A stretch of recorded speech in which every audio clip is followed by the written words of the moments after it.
জন্মের পর বাচ্চার গায়ের রং সাদা হওয়াতে স্বামী ডিভোর্স দিয়ে চলে গিয়েছেন দূর প্রবাসে। এমন একটি চাঞ্চল্যকর ঘটনা মিলল যশোরে। ঘটনাটি সোশ্যাল মিডিয়ায় ছড়িয়ে পড়ার পর অনেকেই অনেক ধরনের গুঞ্জন ছড়াচ্ছে। অনেকেই বলছেন এই বাচ্চাটি জিনের বাচ্চা, এবং অনেকেই বলছেন কিভাবে হলো এই ধরনের বাচ্চা। বাচ্চাটি দুনিয়াতে আসার পর স্বামী দেখতে পেল বাচ্চার গায়ের রং সাদা। তখন থেকেই স্বামী তার স্ত্রীর প্রতি সন্দেহ ছিল। সেই সন্দেহ থেকে স্বামী তাকে ডিভোর্স দিয়ে চলে গেছেন দূরপ্রবাসে। তখন থেকে তাদের জীবনে দুর্ভিক্ষ নেমে আসে।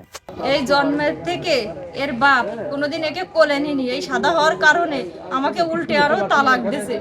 আমি এর সঠিক বিচার চাই ভাই, আপনারা পাশে থাকবেন, আপনারা সঠিক বিচার করবেন।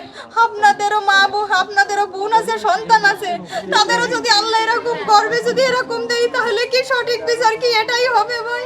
আপনারা আপনাদের কাছে দাবি সঠিক বিচার করবেন।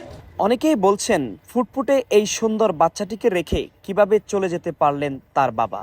অনেকেই চাচ্ছেন তার বাচ্চাকে তারা নিয়ে যেতে, কিন্তু মা কোনোদিনও সন্তানকে অন্যের কাছে দিতে পারে না। আপনারা জানাবেন যে বাচ্চাটি সাদা হওয়ার কারণে একজন বাবা এই সন্তানকে ছেড়ে যেতে পারে কিনা।